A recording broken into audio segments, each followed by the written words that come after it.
আসসালামু আলাইকুম, শুভ সন্ধ্যা। চ্যানেল বাংলা 78 থেকে আমি মোহাম্মদ শিব্বির আহমেদ বলছি। আহ, আপনারা যেখান থেকে আমার ভিডিও দেখছেন সকলকে আন্তরিক অভিনন্দন, শুভেচ্ছা ও ভালোবাসা। একটি গুরুত্বপূর্ণ খবর যুগান্তর রিপোর্ট করেছে, যেখানে ফিনান্সিয়াল টাইমসের প্রতিবেদন, সরকারের বিরুদ্ধে আন্তর্জাতিক আইনে ব্যবস্থা নেওয়ার হুমকি এস আলমের।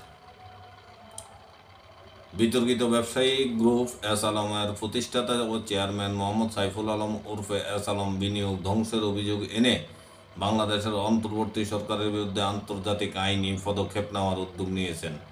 এস আলমের দাবি, শেখ হাসিনার পতনের পর অন্তর্বর্তী সরকার তার সম্পদ জব্দ এবং বিনিয়োগ ক্ষতিগ্রস্ত করেছে। এই ক্ষতি আদায়ের জন্য তিনি আইনি পদক্ষেপ নিচ্ছেন। অন্তর্বর্তী সরকারের প্রধান উপদেষ্টা ডক্টর মোহাম্মদ ইউনূস ও অন্যান্য উপদেষ্টাদের কাছে একটি বিরোধ নিষ্পত্তির নোটিশ পাঠিয়েছেন এস আলমের আইনজীবীরা। নোটিশে বলা হয়েছে, দুপক্ষ 6 মাসের মধ্যে সমাধান না করতে পারলে তারা আন্তর্জাতিক সালিসি কার্যক্রম শুরু করবেন। ধারণা করা হচ্ছে, আওয়ামী লীগের শাসনামলে দেশ থেকে পাচার করা বিলিয়ন বিলিয়ন ডলার অর্থ ফিরিয়ে আনতে অন্তর্বর্তী সরকার যে উদ্যোগ নিয়েছে তাকে হুমকিতে ফেলতে পারে এস আলমের এই পদক্ষেপ। 2004 সালে বাংলাদেশ ও সিঙ্গাপুরের মধ্যে স্বাক্ষরিত দ্বিপাক্ষিক বিনিয়োগ চুক্তির আওতায় এস আলমের আইনজীবীরা এই আইনি ব্যবস্থা নেওয়ার উদ্যোগ নিচ্ছেন। 18 ডিসেম্বর পাঠানো নোটিশে বলা হয়েছে, এস আলম পরিবার 2011 সালে সিঙ্গাপুরের পার্মানেন্ট রেসিডেন্স স্থায়ী বসবাস এবং 2021 থেকে 2023 সালের মধ্যে দেশটির নাগরিকত্ব পেয়েছেন।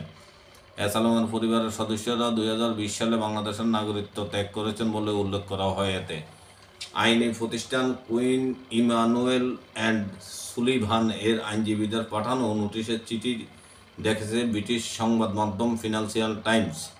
ওই নোটিশে অভিযোগ করা হয়েছে, এস আলম পরিবারের ব্যাংক অ্যাকাউন্ট জব্দ করা হয়েছে, তাদের উপর ভ্রমণ নিষেধাজ্ঞা দেওয়া হয়েছে এবং তারা নিজেদের কোম্পানিগুলোর নিয়ন্ত্রণ হারিয়েছেন। এছাড়া কোনো অফিসিয়াল নোটিশ ছাড়াই তাদের বিরুদ্ধে সম্ভাব্য অর্থ পাচারের তদন্ত করেছে রাষ্ট্রীয় সংস্থাগুলো। নোটিশে আরও বলা হয়, এস আলম গ্রুপের মালিকানাধীন ব্যাংকগুলোর ঋণ বিতরণের বিধিনিষেধ আরোপ করা হয়েছে, বদলে ফেলা হয়েছে ব্যাংকগুলোর ম্যানেজমেন্ট টিম, তাদের চুক্তিগুলো যথেচ্ছভাবে এবং যথাযথ প্রক্রিয়া ছাড়াই বাতিল করে দিয়েছে। কুইন ইমানুয়েলের পাঠানো চিঠিতে বলা হয়েছে, বাংলাদেশ সরকার ও তার বিভিন্ন সংস্থার কর্মকাণ্ড অবহেলার মাধ্যমে বিনিয়োগকারীদের বিনিয়োগ করার সম্পদ মূল্য পুরোপুরি বা আংশিকভাবে ধ্বংস করা হয়েছে। চিঠিতে আরও বলা হয়েছে, ওই অব্যাহত কর্মকাণ্ড ও অবহেলা বিনিয়োগ চুক্তির আওতায় পাওয়া অধিকার এবং বাংলাদেশের আইন লঙ্ঘন করেছে এবং চলমান বিরোধের ভিত গড়ে দিয়েছে। ফিনান্সিয়াল টাইমসে অনুরোধ করলেও বাংলাদেশ সরকার এই নোটিশের বিষয়ে কোনো মন্তব্য করতে রাজি হয়নি। হাসিনার পতনের পর বাংলাদেশ ব্যাংকের গভর্নর হিসেবে নিয়োগ পাওয়া আহসান এস মনসুর এর আগে অক্টোবরে ফিনান্সিয়াল টাইমসকে দেওয়া সাক্ষাৎকারে বলেছিলেন, সাইফুল আলম ও তার সহযোগী সহ অন্যরা সামরিক গোয়েন্দা সংস্থার সহায়তায় বিভিন্ন শীর্ষস্থানীয় ব্যাংক দখল করে ব্যাংকিং খাত থেকে দেশের বাইরে অর্থ পাচার করেন। গভর্নর অভিযোগ করেন, ব্যাংকের নতুন শেয়ার হোল্ডারদের ঋণ প্রদান, আমদানি মূল্য বাড়িয়ে দেখানোর মতো পদ্ধতিতে এস আলম ও তার সহযোগীরা অর্থ পাচার করেছেন। একে তিনি যে কোনো আন্তর্জাতিক মানদণ্ডের সবচেয়ে বড় সর্বোচ্চ অঙ্কের ব্যাংক লুট বলে অভিহিত করেছেন। এস আলম গ্রুপ অবশ্য বলছে, এসব অভিযোগের কোনো সত্যতা নেই। খাদ্য নির্মাণ, পোশাক, ব্যাংকিং সহ বিভিন্ন খাতে গ্রুপটির ব্যবসা রয়েছে। বাংলাদেশ ব্যাংকের একজন মুখপাত্র ফিনান্সিয়াল টাইমসকে বলেন, ইস্যুগুলো তদন্তাধীন, তদন্তের স্বার্থে কেন্দ্রীয় ব্যাংক এখনও কিন্তু কোনো মন্তব্য করা থেকে বিরত থাকছে। সাইফুল আলমের চিঠি ইঙ্গিত দিচ্ছে, অন্তর্বর্তী সরকারের জন্য হাসিনার আমলে ব্যাংকিং ব্যবস্থা থেকে বিদেশে পাচার হওয়া অর্থ দেশে ফিরিয়ে আনা বেশ কঠিন হবে।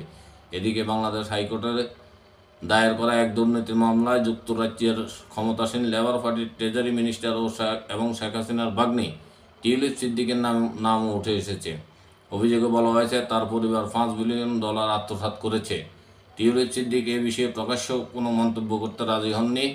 তবে যুক্তরাজ্য সরকারের একজন মুখপাত্র বলেছেন, তিনি এই অভিযোগের সঙ্গে কোনো সম্পৃক্ততা থাকার কথা অস্বীকার করছেন।